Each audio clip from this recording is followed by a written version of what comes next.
todavía en este ramo no, pero aquí de alguna manera me está haciendo referencia al petróleo, que él dice que también contiene carbono e hidrógeno, pero aquí se le suma el azufre. La bencina en sí, la nafta, no tiene azufre, el diésel sí lo tiene. El proceso de destilación de alguna manera es un ramo simplificado, pero es por la destilación del crudo del petróleo que se saca de sectores, obviamente donde hay una cierta cantidad de petróleo, tanto en el océano, pero es a nivel de capa subterránea, eso todo el mundo lo sabe, ¿no? Y que los plásticos, las grasas Fácil, ¿no? y muchos elementos se sacan del mismo petróleo. ¿Listo? Y el nombre de hidrocarburos, que yo creo que también muchas veces lo escucharon, es porque tiene hidrógeno y carbono, por eso lleva el nombre de hidrocarburos. Y eso se llama carburante. Bien, esta es la composición del combustible. Para la bencina tenemos carbono e hidrógeno, y depende de la cantidad de átomos de cada elemento químico va a determinar el tipo de combustible. Ya que todo de alguna manera se va realizando en las torres de destilación, y de acuerdo a la descomposición de cada elemento se va conformando el combustible que se necesita, y no es solamente petróleo y diésel, o sea, y bencina. ¿Ya? Y aquí hay un ejemplo solamente de algunos, porque hay muchos, hay tablas gigantes, algunos de los combustibles que nosotros utilizamos a diario en función de la cantidad de átomos que tiene cada elemento. O sea, si yo divido nuestra I con nuestra X en esa relación y en esa forma, voy a obtener una relación en sí que me va a determinar la cantidad de, el tipo de combustible.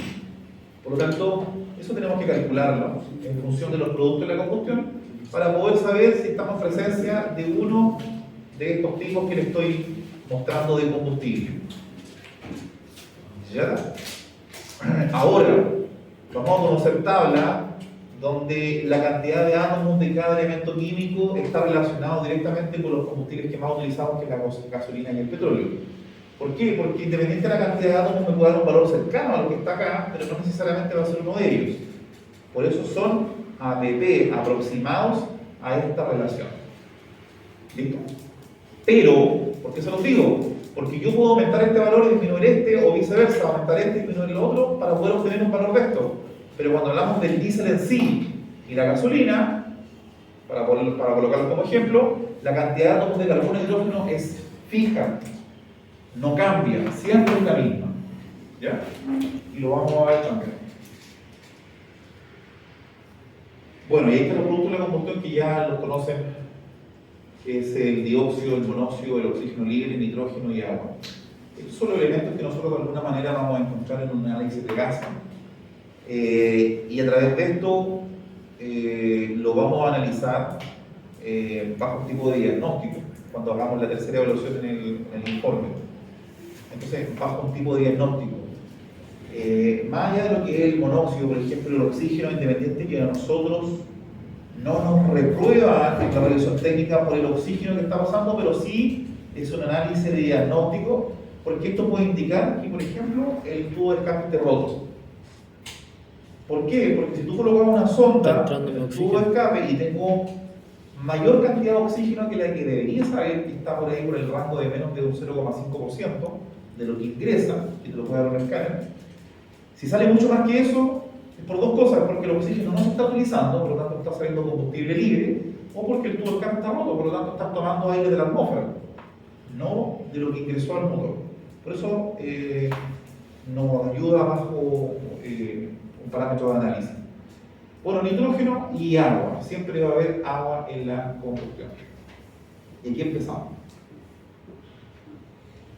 Ecuación química de la combustión real. ¿Qué va a determinar que algo sea real o ideal? Lo que pasa en la realidad, tan simple como eso. ¿Y qué es lo que pasa en la realidad? Tenemos todos estos productos. Están, independiente de que un vehículo sea nuevo, en las mejores condiciones, en la realidad pasa esto. En un análisis de gases vas a tener dióxido, algo de oxígeno no va a juntarse con el combustible, por lo tanto va a aparecer monóxido. Los sellos verdes hoy en día todavía la tolerancia que tienen es hasta 0,5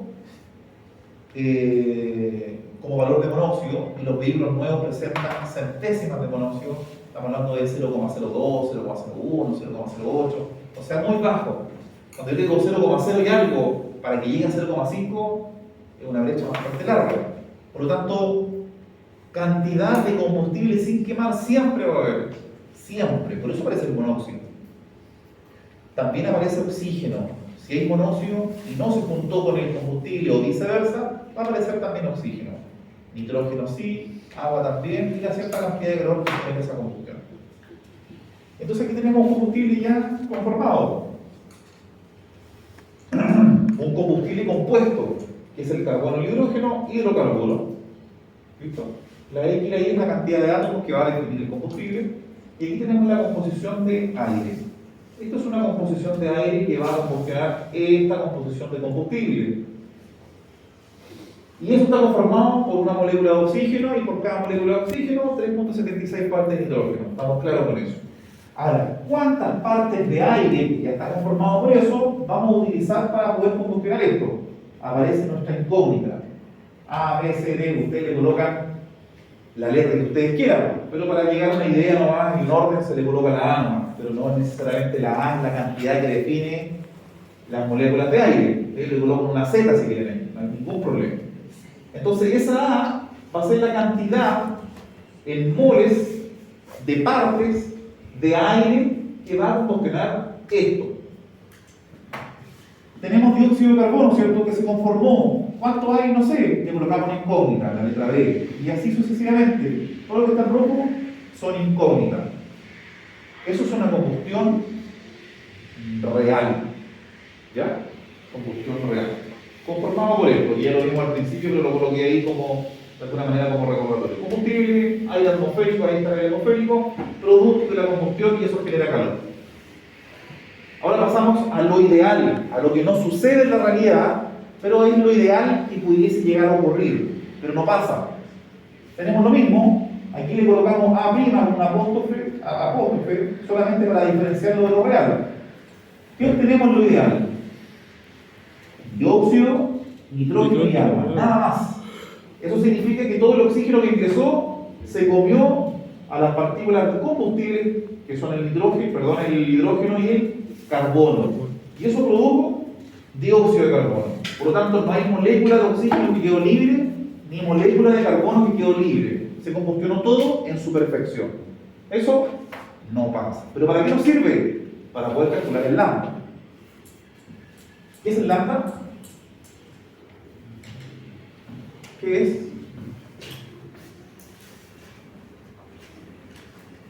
¿No se acuerdan? ¿No? Hay un sensor que le dice sensor lambda que no es un sensor lambda, es un sensor de oxígeno. ¿Qué es?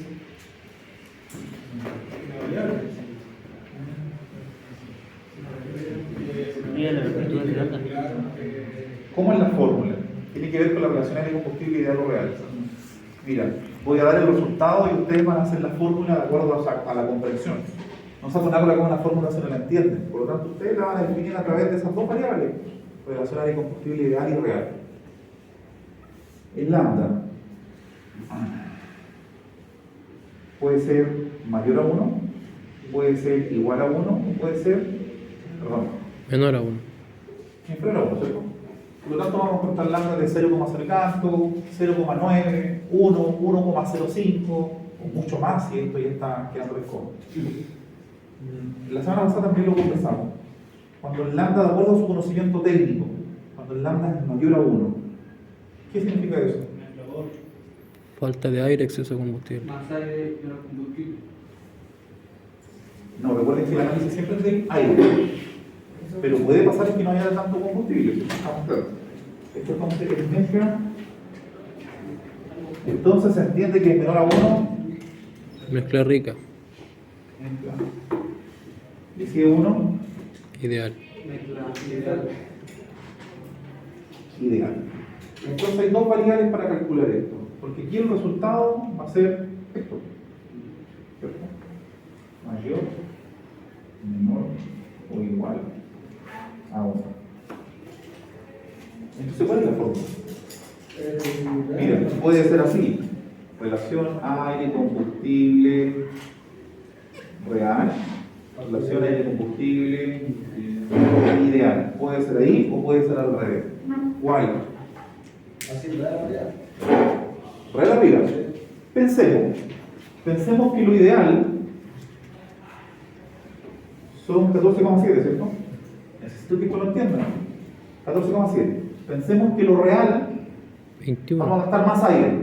O sea, vamos a tener más aire presente para poder combustionar una molécula de combustible. Pensemos que son 16. Esa división va a dar mayor o menor a 1. Mayor a 1. Entiéndanse de que si yo tengo más aire, es una mezcla pobre. Entonces se me da mayor a 1, es una mezcla pobre. O sea, esa fórmula está bien o está mal. Pensemos que esto es menor, 10. Tengo menos aire. Esa división, ¿cómo va a dar? No. ¿Sí? Saca 10 dividido 14 segundos. ¿Por qué se confunde? Uno dice, hay uno alumno que está claro. El otro dice, no. Claramente, hágalo en la calculadora. Si yo divido un valor menor por uno mayor, obviamente va a dar un decimal, ¿cierto? Menor a 1. Eso se entiende de que tenemos poco aire para poder combustionar el combustible presente, ¿cierto? Entonces esto va a dar un decimal. Y si es menor a 1, mezcla rica. O sea, todo lo que estamos hablando es para poder justificar esto, de que la fórmula es correcta. ¿Ah? ¿Cómo? Esa es la fórmula entonces. ¿Ya? Eso es el lambda. Y eso te lo entrega el analizador de gases igual. Por lo tanto, ya vas a poder interpretar de cómo está trabajando tu vehículo. ¿Qué pasa si este valor se arranca por las nubes? Porque aquí yo he visto hasta todo y tanto, y eso ya es terrible.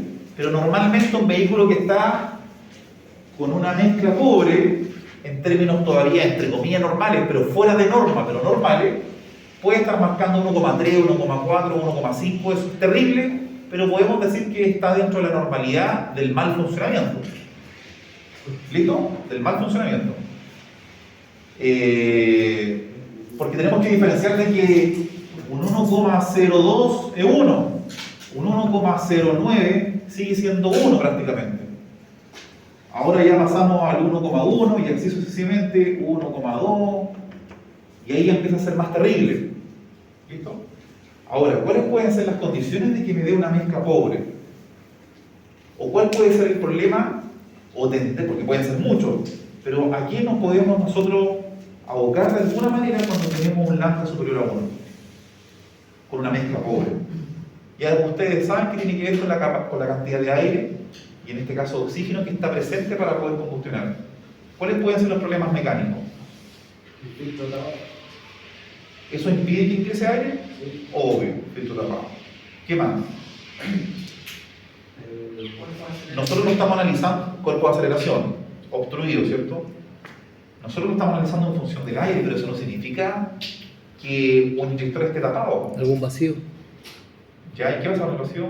¿Se filtra el aire? ¿Para dónde se filtra el aire? ¿Hacia afuera? Ah, no, entra. ¿Por qué cuando hay una pérdida de vacío se acelera el motor?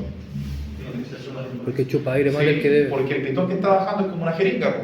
En vez de absorber aire con el túnel por donde debe ingresar el aire y filtrándose por ese túnel, que es a través del filtro de aire múltiple, bla, bla, bla, si hay un hoyo en el múltiple, va a estar absorbiendo aire desde el filtro y directamente de la atmósfera saltándose el MAF y el filtro de aire. Por eso se tiende a acelerar, ¿cierto?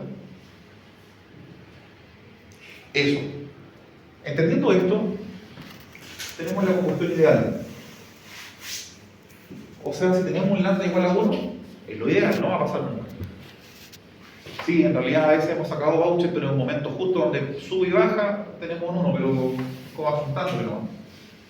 Listo, esto es lo ideal. ¿Se entiende la diferencia? Producto, o sea, la diferencia está en los productos. Vamos un poco más avanzando. Ya lo explicamos, ¿cierto? Estamos claros con esto, con el porcentaje de exceso de déficit. Algunos ejemplos generales, ¿eh? Hay miles de tablas generales. Son tonteras, tú dices que tiene que ver con lo que estamos analizando. Solamente para que tú veas que esto está todo tabulado, ¿no? Petróleo atomizado, ¿tiene que ver con lo que estamos analizando? ¿O no? Hay altos tipos de petróleo. Ustedes saben que para algunas maquinarias no se ocupa el mismo diésel que se ocupan los vehículos. ¿Saben o no? ¿Sabían que hay altos tipos de combustible? Estamos hablando del diésel. Sí. No es el petróleo y ya saquemos lo del auto, metámoslo acá, El en la diésel. maquinaria. No, son distintos. O en las calderas, ¿cierto? No es el mismo tipo de combustible. Bueno, eso tienen que haberlo visto el combustible lubricante. ¿Se lo enseñaron o no? Arriaza, sí. ¿A Luis Arresta se lo enseñó? Sí, yo creo que sí. ¿Viste con Arriaza? Ejercicio. Te salvaste. Entonces, despejemos unos 10 minutitos, no más que eso, porque después nos queda poquitito y empezamos a ejercitar. Todo lo que vimos lo llevamos ahora a la práctica. Tenemos 4 ejercicios para poder entretenernos con todo lo que aprendimos.